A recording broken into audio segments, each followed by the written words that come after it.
I know that when we start talking about scary stuff, that it might be a problem for you. Some of you maybe think my voice has been altered for this purpose, but it has not. If any of you would like me to record your voicemail for you, your announcement, I'd be happy to do that as well. I've been singing Barry White to my wife all weekend long. No, actually, it's not quite that bad, but it is pretty tough this morning, so I apologize.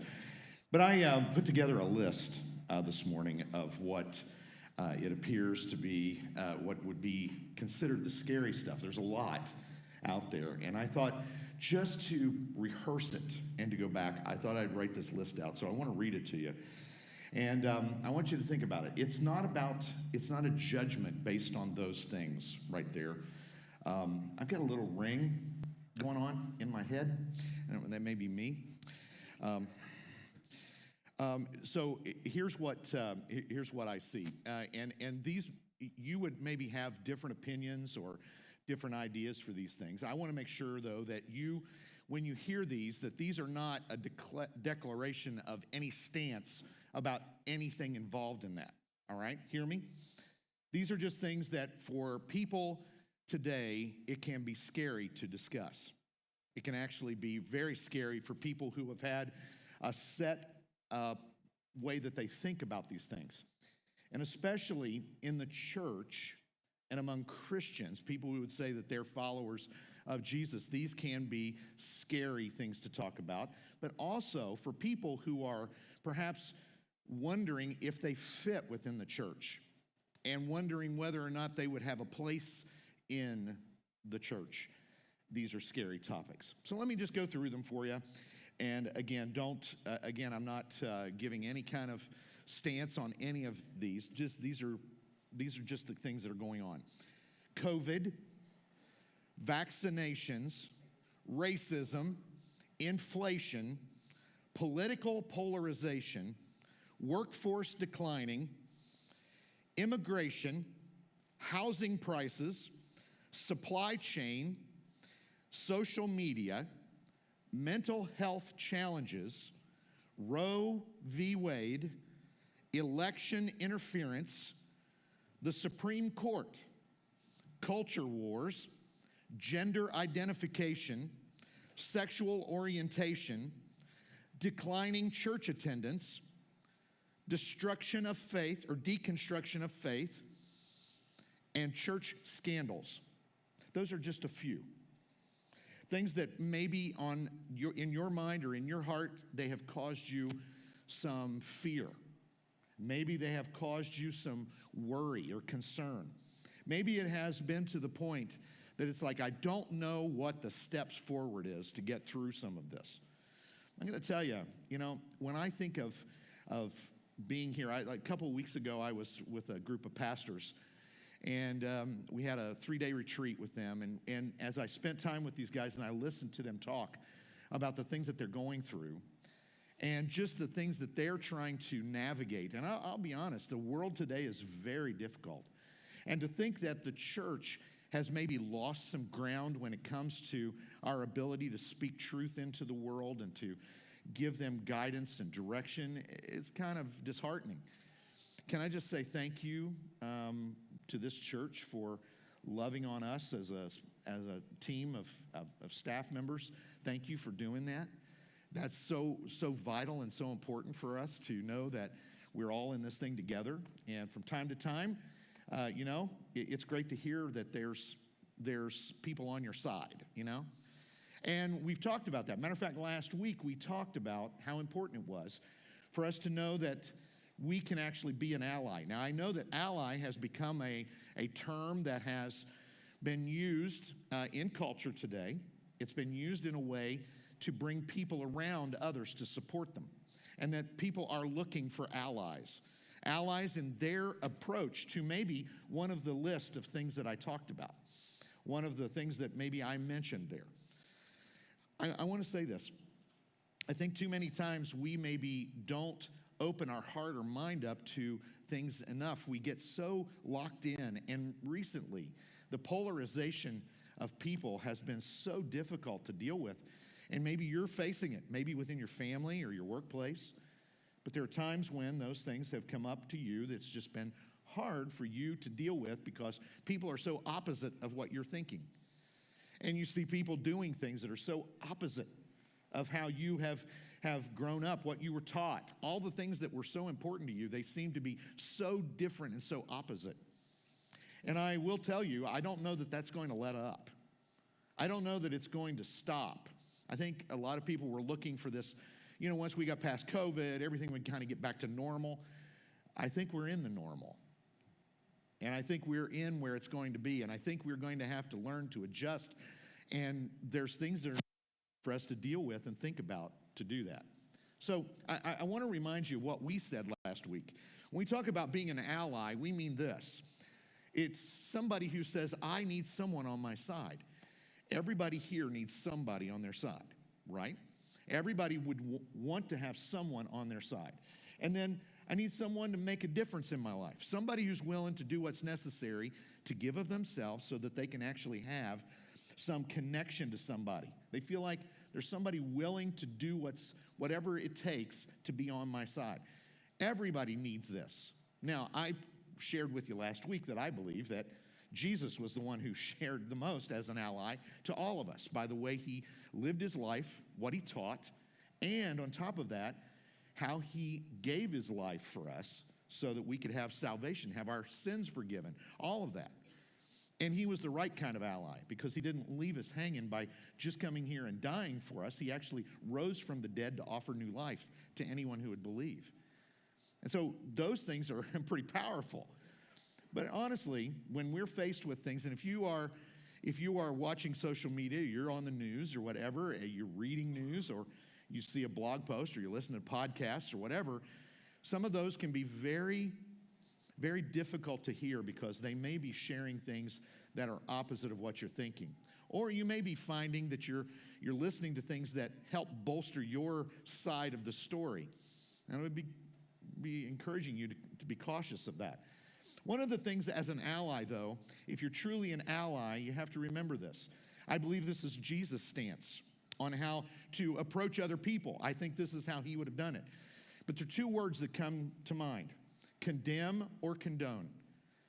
And an ally should never come in first thing to condemn. What happens when you first step into somebody's life and tell them you're wrong about something, or you point out something wrong in their life? What ends up happening?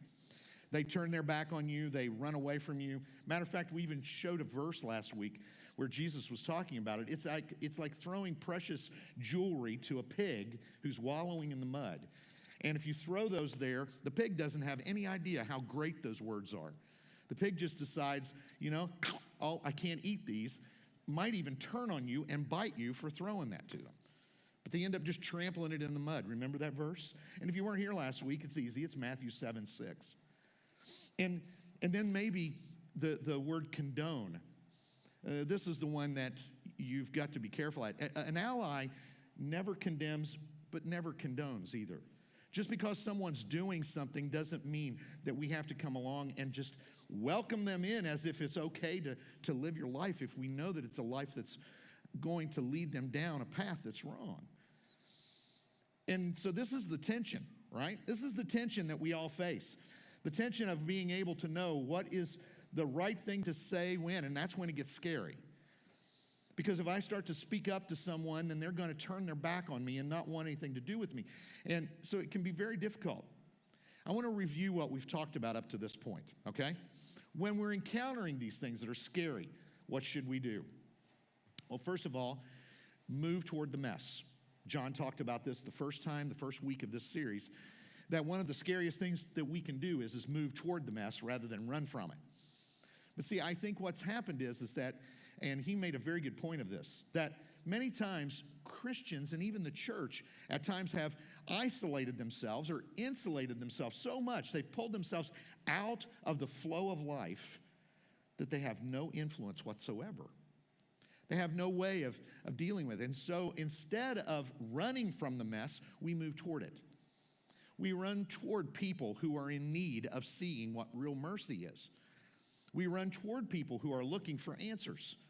The second one is that we We tend to prioritize relationships over being right. That's what needs to happen. We have to be able to prioritize the relationship. This is the point, that whenever we run into someone that's different than us or has some different view or opinion, that as a follower of Jesus, our greatest thing we can do is to build a relationship with that person first before we ever hit them with anything that's truth related. So you lead with grace so that you have a pathway to talk about truth. So you're prioritizing relationships over being right. And sometimes that's unfortunate. When you know you're right about something or you've got an opinion that you believe is right, it is so hard because we want to lead with that every time. When we see somebody that we think are going the wrong way, we want to lead with what's right. But you got to remember the relationship first so that you have that opportunity. Last week we talked about this one though, focusing on making a difference rather than a point. When we think about this, we think about the circumstances we encounter.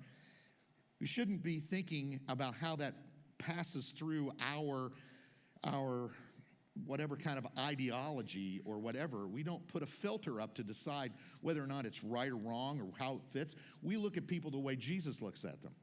And we know to make a difference in their life, maybe we need to back off of the point we're trying to make until we have that opportunity and their heart's ready for it. But then on top of it, and this is today, I want everybody to remember something. I want everybody to remember that we are the church to every people. You, me, all of us together, we are all the church to every people. There's not a people group that's excluded from this.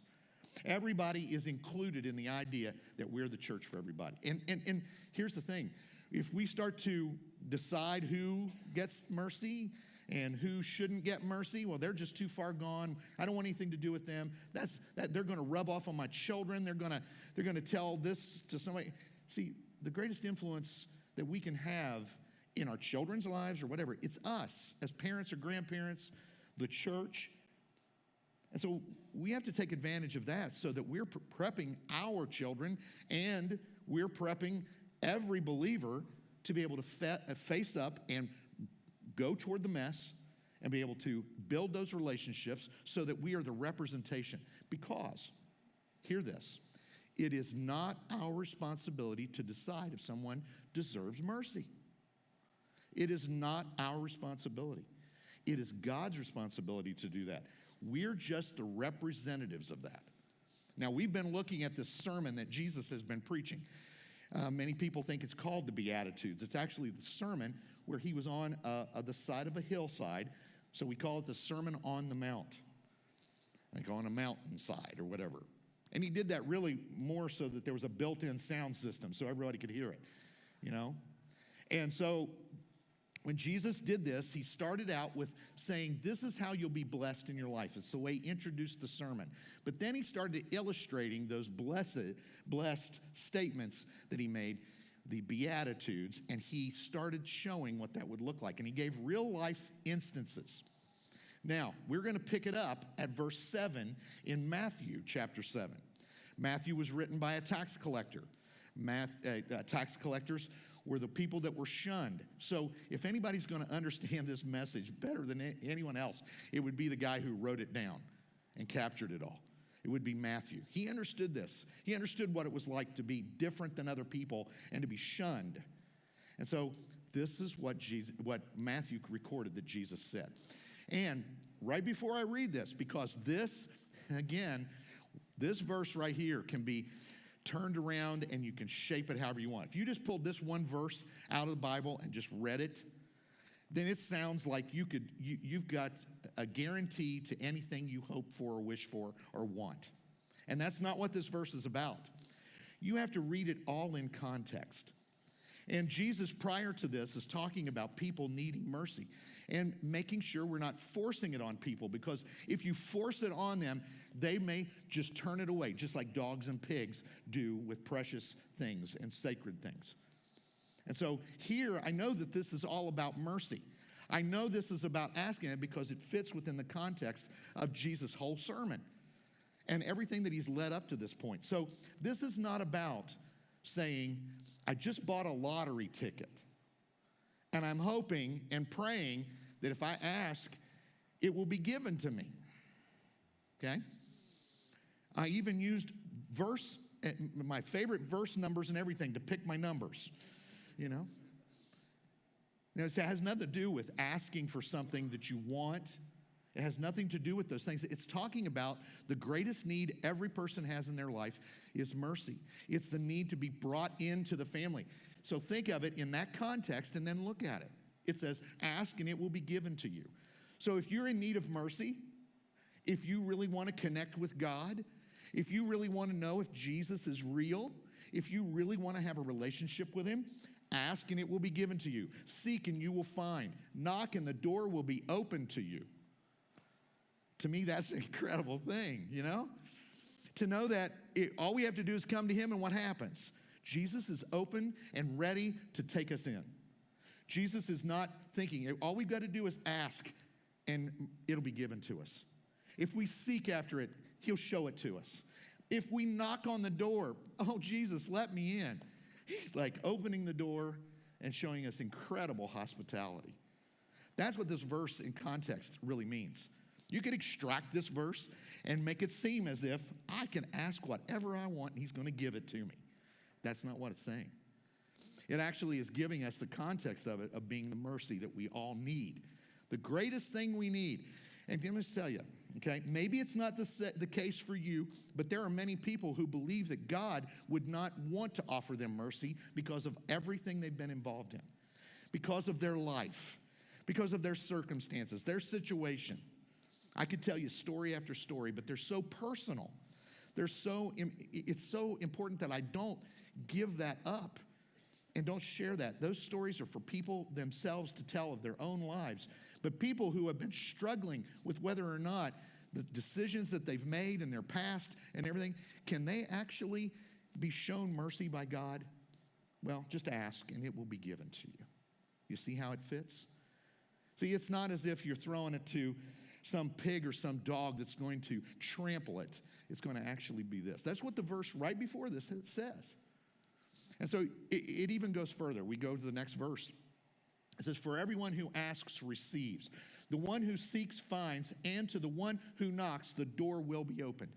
That's the guarantee. If you're seeking after God to be open to you and you want a relationship with him, he is right there for you. There's no question. Nothing scary about going to God and saying, God, I'm a mess and I need help. Because he's right there to say that. And you know, just because maybe you're a follower of Jesus doesn't mean that you don't mess up. You know how I know that? Because I do. I mess up, and when I mess up, I know what I can do. I know I can go to him and ask, and he shows me mercy. Every time. He doesn't get fed up hearing from me. He loves to hear from me, especially when I need mercy. And so he's always offering that to me. But then it goes on, verse 9. It says, which of you, if your son asks for bread, will give him a stone? Or if he asks for a fish, will give him a snake? It kind of comes down to the idea of, parents are going to take care of their kids. They're not going to hand them things that they don't need. Here's a peanut butter sandwich on a couple of slabs of slate. It isn't like that. He doesn't give you a stone. He's going to give you bread. He's not going to, a parent's going to take care of their child. And back in the day, a fish, cleaned and ready to eat, much better than a snake, right? So it's just a logical way he's illustrating this. It's what he's explaining. But then it goes on. I love this. If you then, though you are evil, let me explain that. He's not saying to them that you're evil, but the point is that you are sinful people. Every one of us, we are sinful people, all right? You're not God. None of us are God. And if we are going to treat our children one way, if we're going to treat our children that way, how much more God is going to treat us, our Heavenly Father? See? He's not going to hand us things that we don't need or that are bad for us. He's actually going to do whatever's necessary. This is how it says it. If you then, though you are a sinner, then all right? Even though you're a sinner, know how to give good gifts. You know how to take care of your kids.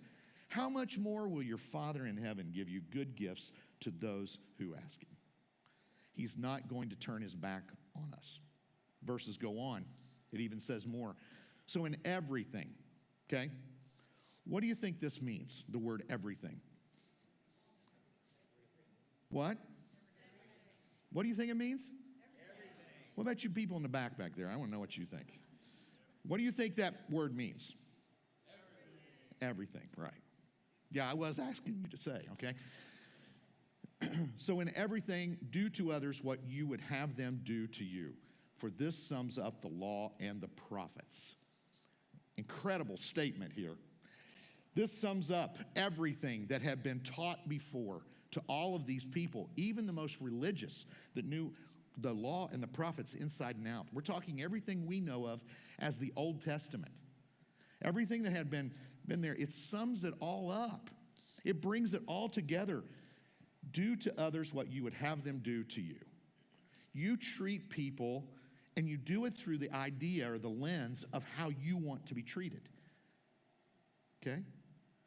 And whenever you get to that point, and I'm gonna jump off here just a second and say that much of the scary stuff of this life can be to where we don't think we deserve things, and we got to the point to where we think so low of ourselves that we don't think God's going to take care of us. Let me just tell you something. Every one of us knows how we'd like to be treated. Every one of us knows how we want to be treated. And maybe our experience has been, I've never been treated that way. I've never been treated the right way before.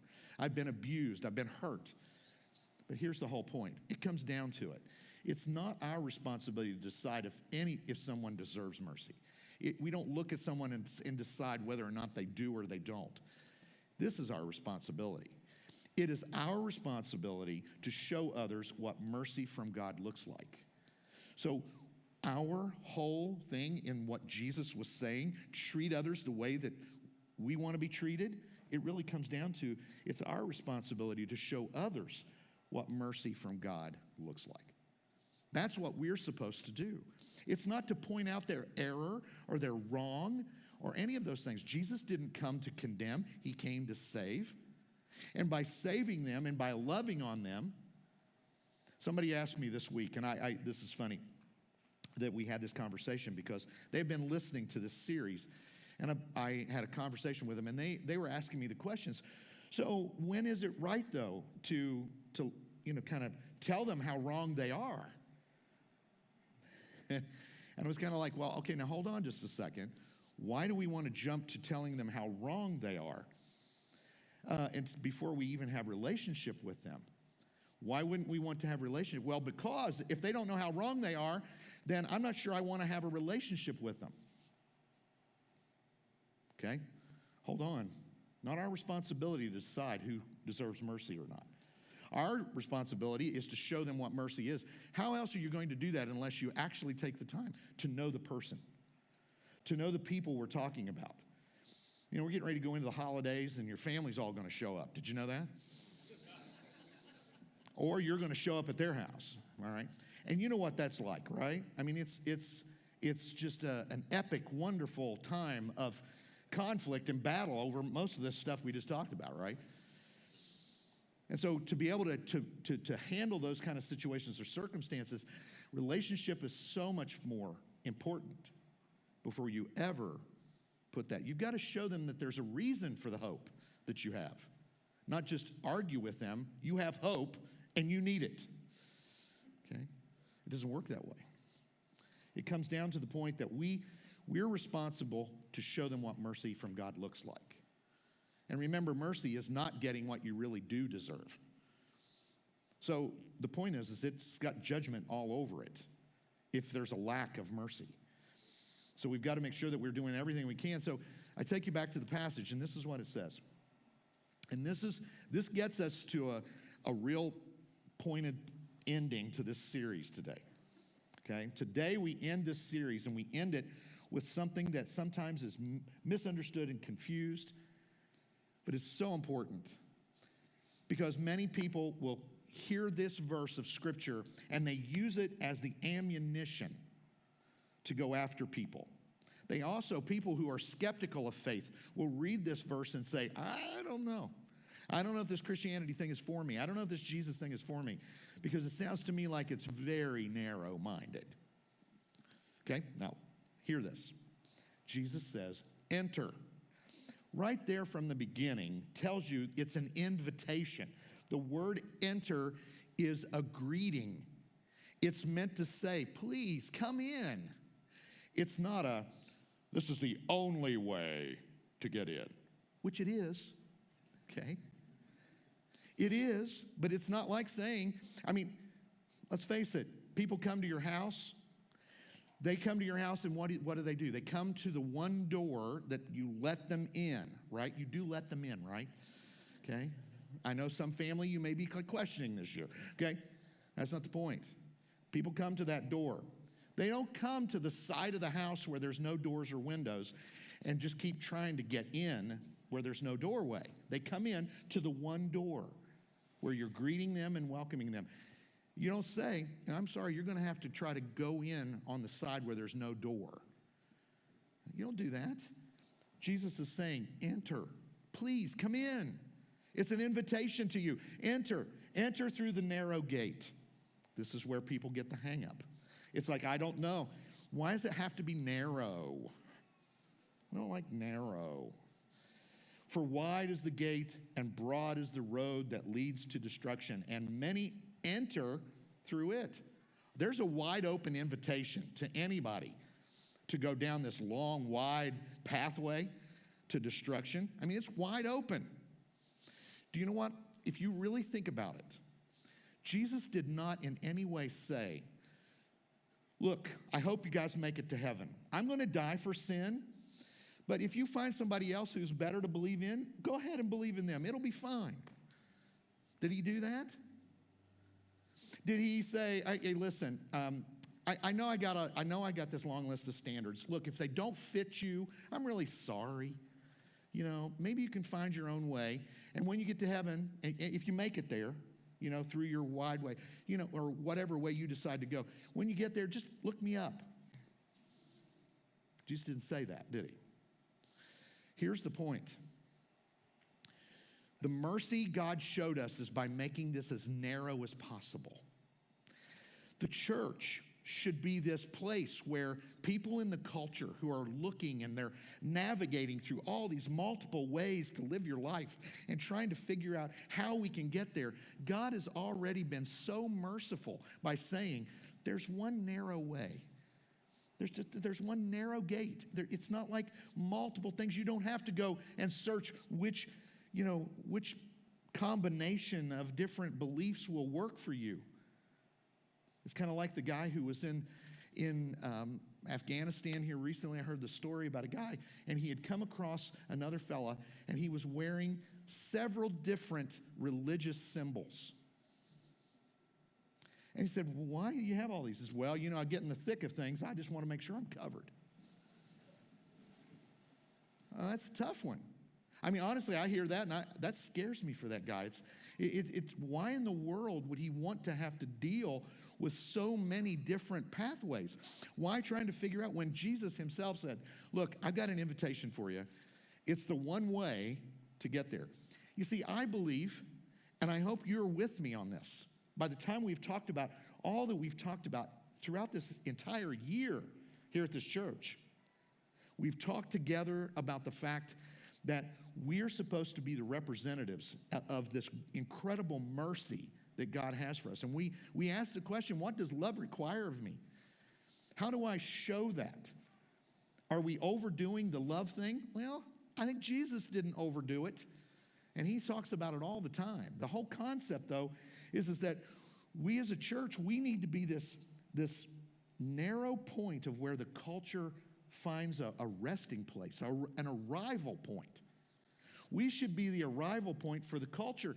Our lives, our homes, everywhere we represent who we are, the church should be the arrival point of culture.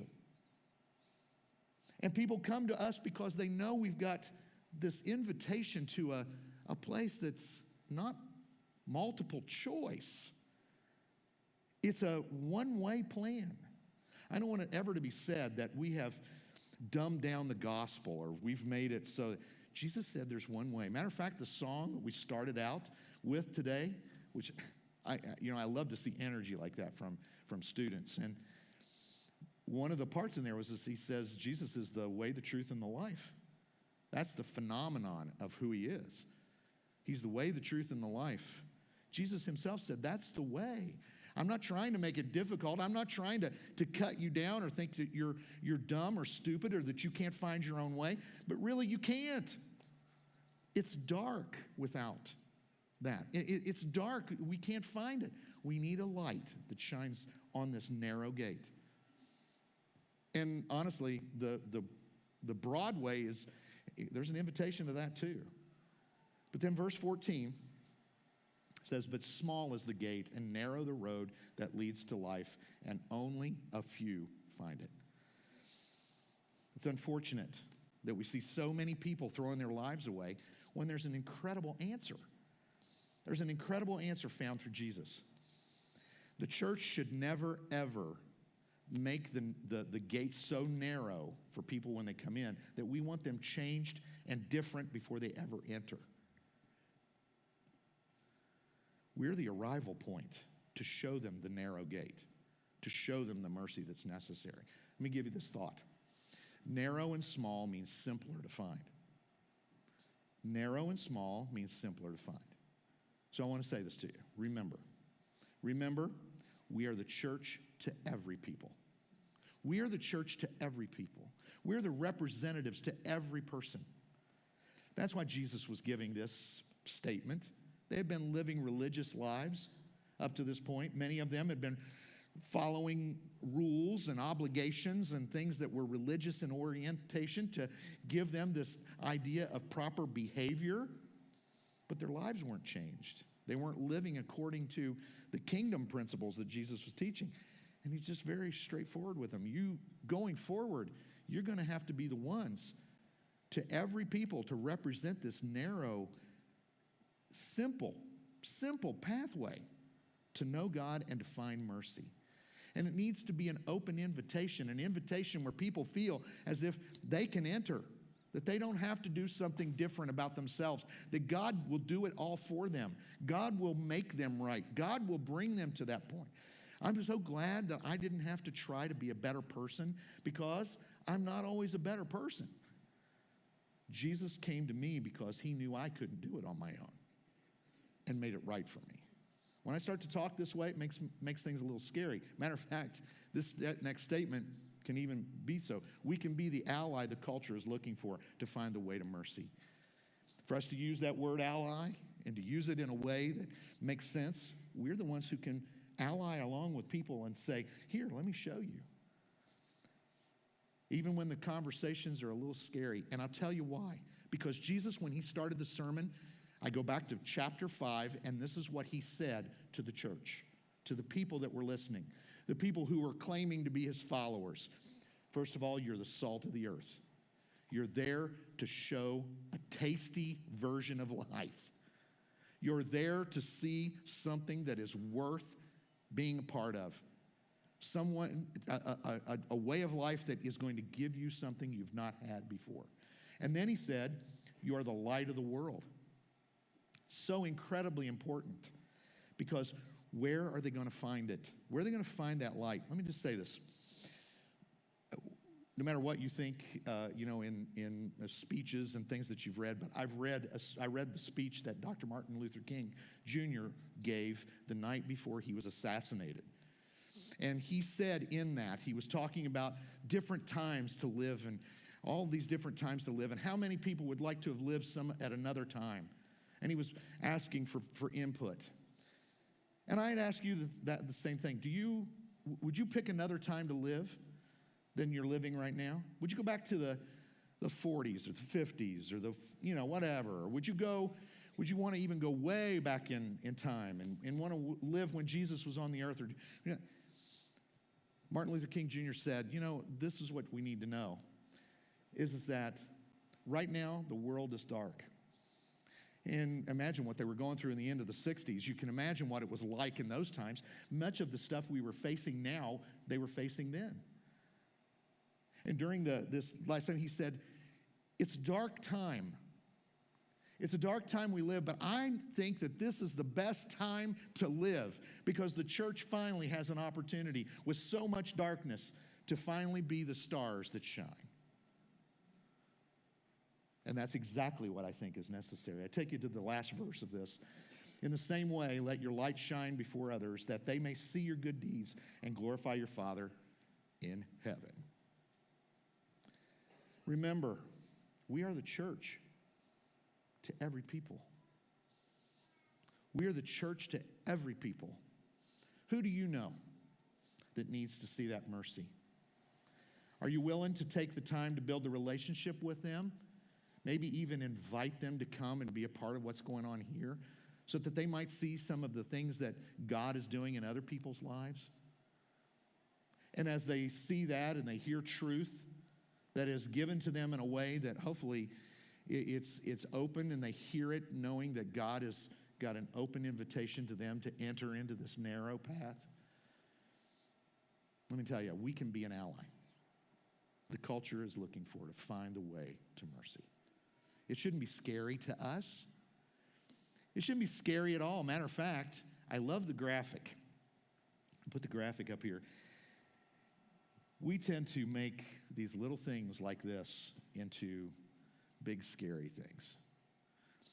I tend to think that we allow our own minds to, and the need and the desire to be right, we let those things become these big, huge, ferocious, scary things when really it's just something for us to embrace and get close to and be able to show that mercy that we, and only we, can show because it is such a narrow thing that God offers.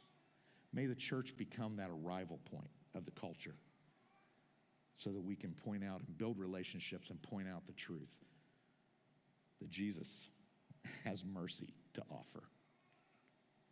Don't be scared. Don't be scared. There's a lot to be done. Would you pray with me, please? Your head's bowed and your eyes closed for a minute. I want you to have a bit of a time with Jesus right now. Before I close, I want you right where you are to think about your life and how you're facing these scary things. Maybe they are very scary to you right now. Maybe you've found a pathway through it and you're really being able to show mercy to people. I want you to take a minute and talk to Jesus about this. How can he use you to show mercy, to build relationships, which then lead to being able to show them and invite them to that narrow path, that one gate, Jesus?